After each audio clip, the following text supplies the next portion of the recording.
Hey everybody, what's happening? Brent Axe here from syracuse.com, and we are live on the Syracuse Orange basketball Facebook page.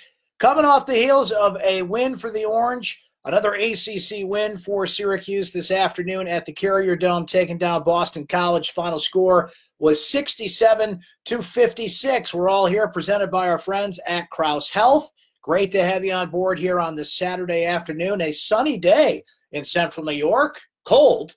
But sunny, and Syracuse is on the sunny side of a win here. It was an interesting game for Syracuse in that down the stretch in the second half, they have a 60-40 lead, looking like they're going to cruise to victory, but Boston College goes on a 14-0 run, makes this game interesting, but just couldn't quite keep that push going. Syracuse holds off a BC rally there to get this win, and now Syracuse is 8-3 in ACC play, and it only gets tougher from here for Syracuse. Their next game is a trip to NC State on Wednesday night, and then you got a gauntlet after that. You get a rare week off in ACC play, and then, boy, do they need it, because you got Louisville and Duke and North Carolina, three of the top four teams in the ACC.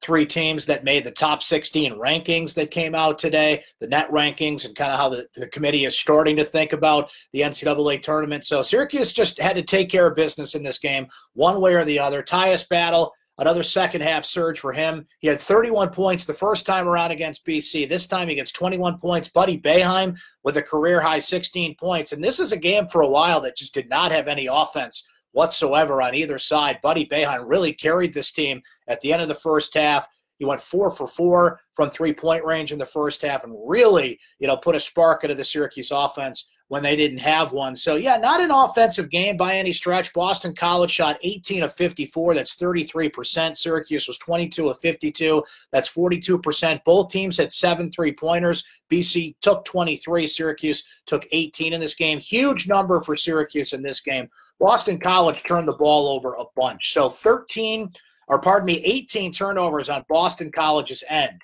leads to a 25-5 edge for Syracuse in points off turnovers.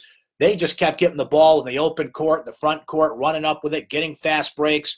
And Syracuse outscores BC in the paint, 30-16. A couple other stats. Syracuse was better in the assist department today. They had 10 assists on their 22 field goals, which you want to see that be a little bit better, but they only had 7 assists Tuesday night against Florida State. And, yeah, like we said, not a very pleasant game to watch at times. There was a little bit of a spurt in the second half, and Buddy was great shooting threes. But, sometimes you just kind of have to ugly your way to a win. We mentioned the 2 leading scorers for Syracuse were Tyus Battle. Overall, he was 8 for 13 from the field, got to the free throw line 7 times, hit 5 of those. Buddy Boeheim finished 4 of 5 from three-point range, 16 points overall. Marek Dolezaj has a terrific game for Syracuse. It's one of those, not everything makes the box score, but certainly he made a dent in the box score. He had 7 points in this game. He ended up fouling out, but had 4 steals, 2 blocks, 3 assists, and let's see here for Dolezaj, total of 5 rebounds in this game. And I'll tell you what, there's about 4 or 5 plays where he moved a defender, went after a loose ball, did some things that don't even show up in the box score, but he had a great bounce-back game.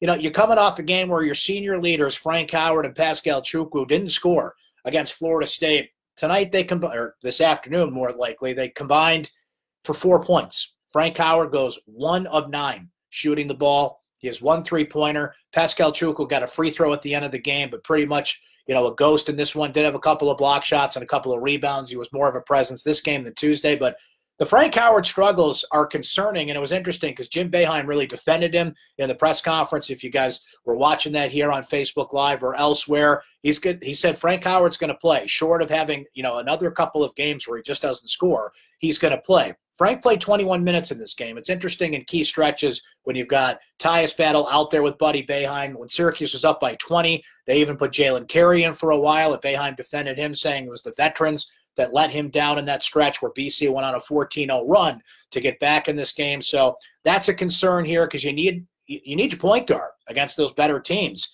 that I mentioned that Syracuse has upcoming. Tyus Battle can't do everything. He is a great player. He always seems to end up where he is, in this game, around 21 points or so. A great second-half player. But Syracuse needs Frank Howard to be successful. I'll give him credit. and then he tried to take the ball inside a little bit more in this game today, but, you could see it. He kind of rimmed a couple of easy shots, just didn't have the follow through. You could tell his confidence isn't there in the paint, and he's just not getting there. So if you want to look at a couple of things that concern you, Chukwu, Frank, you're just going to need those guys. You're going to need those guys to give you something when Syracuse has better competition. And, I've mentioned it here. I've discussed it on the radio as well, that you can't patchwork wins against good teams. You can patchwork wins against Boston College, who's now 2-8 in ACC play, against Pittsburgh, against teams in kind of the middle of the pack in the ACC, which Syracuse does not have a lot of those teams left. So, that's something to look at, and that's certainly something that's a concern for Syracuse as they kind of head down the home stretch here in the ACC. Just to give you a couple more stats from this game, Kai Bowman, I just love watching that guy play for BC. So exciting. He actually didn't start this game, a form of mild team punishment for breaking a team rule. 21 points in this game. He had 21 points last time around for Boston College. The difference was Chapman didn't score as much today as he did in the first matchup. He was 2 of 8 from three-point range. He ends up with 12. Nick Popovich was great for Boston College before he went out with an eye injury, ended up with 10 points in 19 minutes. And, they could not score inside. We mentioned the points in the paint department. And when you don't have Chapman to complement Bowman shooting from the outside, Syracuse certainly took advantage of that. So, the Orange did play good defense. We mentioned that, the steals and the blocks and, particularly Dolezaj in the defense that he played. So Syracuse now, gets this 8th win in ACC play. 10 wins is something you got to feel good about to make the tournament. 11's a lock. You want a signature win in there to add on to your win over Duke. So the NCAA Tournament Resume Committee has, NCAA Tournament Committee, looks at your resume and doesn't really have a lot to nitpick. Don't give him anything in that department. You get to 11 ACC wins, you'll be fine. Even 10 could be good enough depending on what those 10 wins are. Syracuse has just rode the bubble too much as of late, and I'm curious how they're going to do against better teams. I know that NC State only scored 24 points in a game recently, but that is not an easy place to play. Louisville's great this year. We know how good Duke is and what kind of atmosphere is going to be around for that game. North Carolina had to hold off Miami in overtime today, but won that game and is certainly going to be tough. So the meat of the ACC schedule is certainly ahead for Syracuse. So they had to take care of business in a game like this, and they did. So let's see what you guys are saying about this one in the comments section. Let's see. Matt going with this. Frank may be struggling, but they need him. He'll show up. They won't go far without him. I can't really disagree with that, Matt. They need him. I mean, flat out. They need Frank Howard to be successful. They're managing it well in this sense right now. When he's not playing, he comes out in key stretches. It's interesting to look at, last game it was 14 minutes. This game it's 21 minutes. This is your senior point guard. This is a guy that averaged 14 points per game last year, just about 2 steals a game last year, and looked like, he's going to come in and have a great senior year. We know he got hurt earlier in the season. That's not an excuse anymore. He's healthy. It's more of a mental thing. I brought it up that he did take the ball inside a little bit more, but, coming up short on those shots, which you can tell is he's just not comfortable doing that. He's trying to find some sort of offensive rhythm again going into the paint, and he's just not comfortable doing it at this point. But you are absolutely right. They're going to need him. I mean, Syracuse is only going to go as far as Frank Howard takes them. They might make the tournament. They might kind of fight their way into the postseason with him playing like this or struggling, but they're not going to go very far without Frank Howard. There's just only so much that ties battle. I mean, Buddy Boeheim has really stepped up his game, hitting threes today, looking more like a confident player in other areas of the floor. So that's the blessing in disguise. He's getting better while Frank Howard struggles. Jalen Carey just doesn't get enough minutes when it matters. He's just a freshman who's just trying to find his way. And Boeheim mentioned it. And I wonder what you guys think about this. So you're up 60-40. Certainly an opportunity to get Jalen Carey some good meaty minutes. And if I'm Jim Boeheim, I'm thinking my veterans should carry this guy. So I get the thinking there, but he did lay off the gas pedal. You're up 60-40. The game finally finds some momentum and some rhythm, and then BC goes on a 14-0 run, which I'll give them credit for in a sense. But Syracuse really helped with turnovers, with bad defense. They missed some easy shots. They kind of got disorganized in offense, and that will not work against good teams.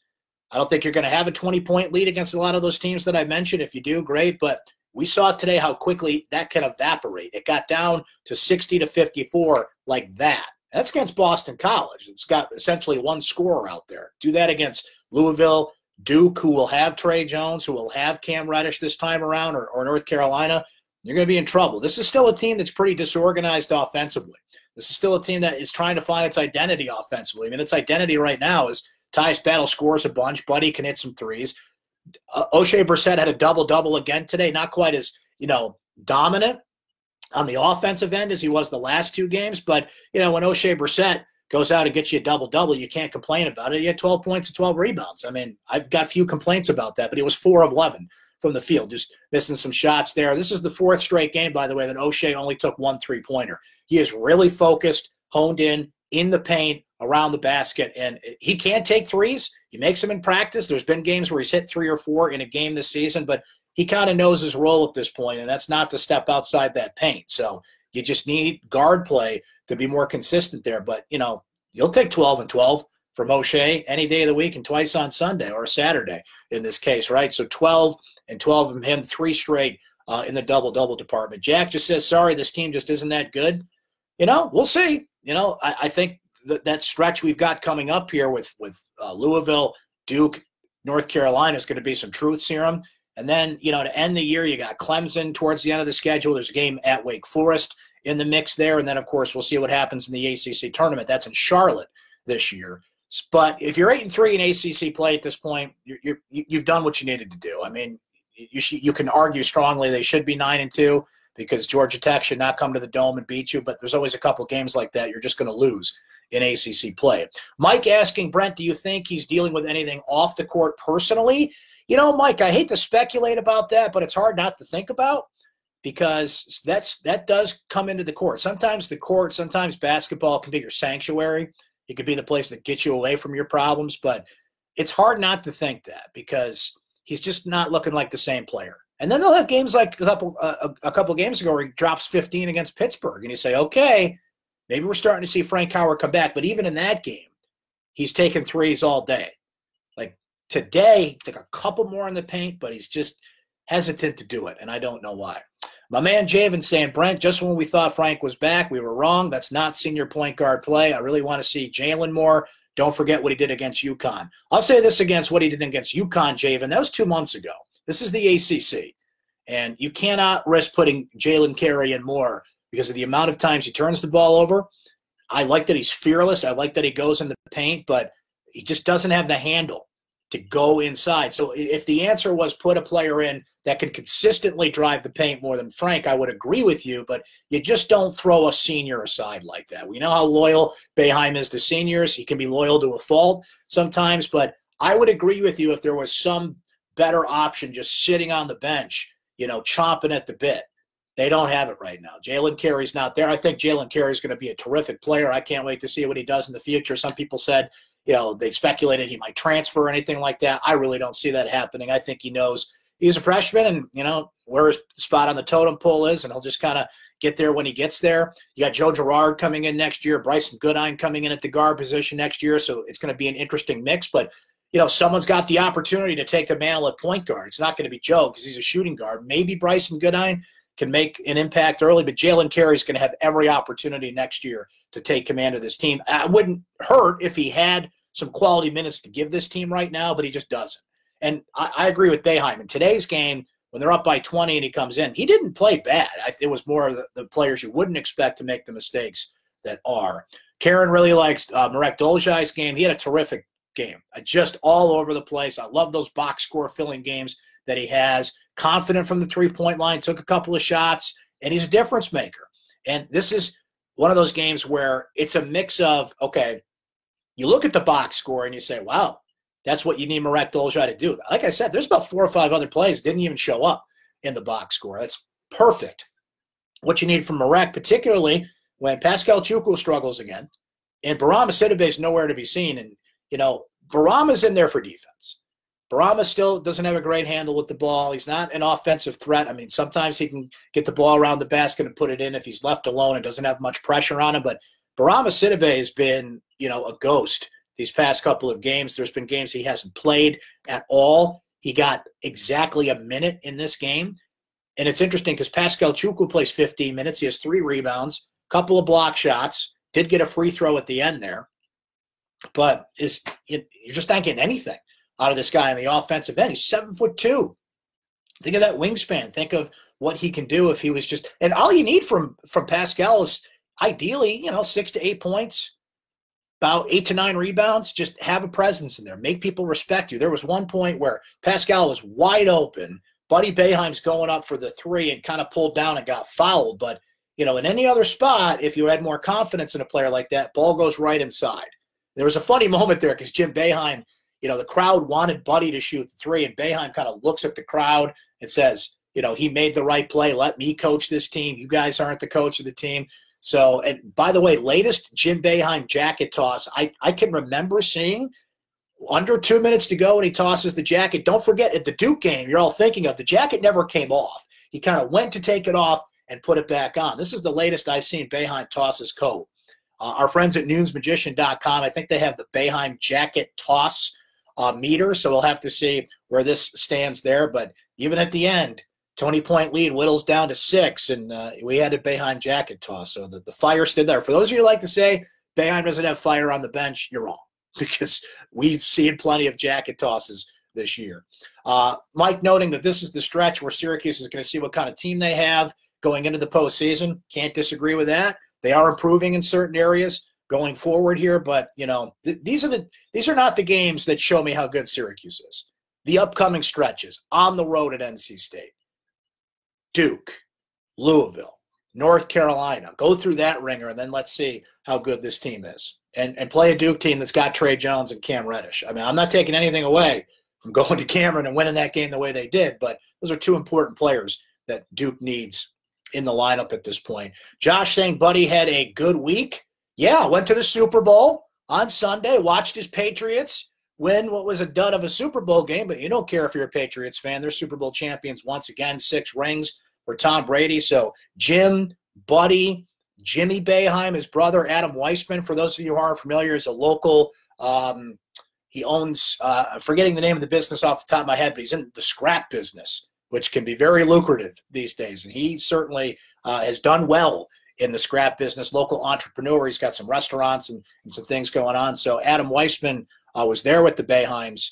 And if you watch the game, so they have courtside seats now that if you see where Boeheim kind of roams the sideline, you see the radio guys and like officials that are there for the ACC and running the shot clock and everything. Right behind Boeheim is Adam Weissman. He bought seats right there. They basically invented some new seats for him to go down there, and I'm sure those cost a pretty penny, and it's going to help Syracuse, new seats like that and other places.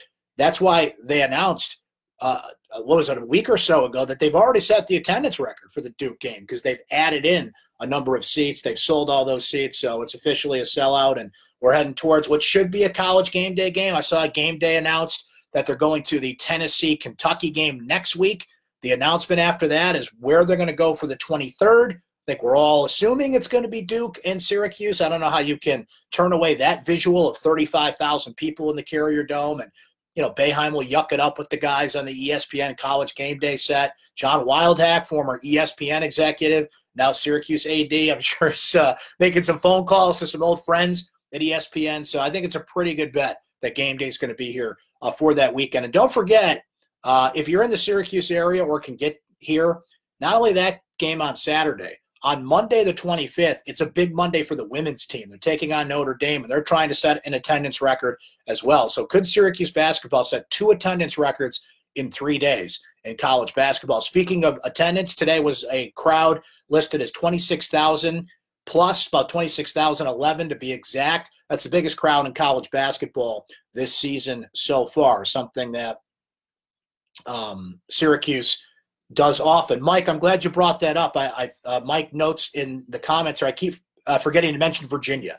Virginia, yes, they're down the stretch too. Thank you for adding that in, Mike. I did forget to keep mentioning that. So add that into, you go to NC State, Louisville, Duke, North Carolina, and then Virginia's roaming around the corner.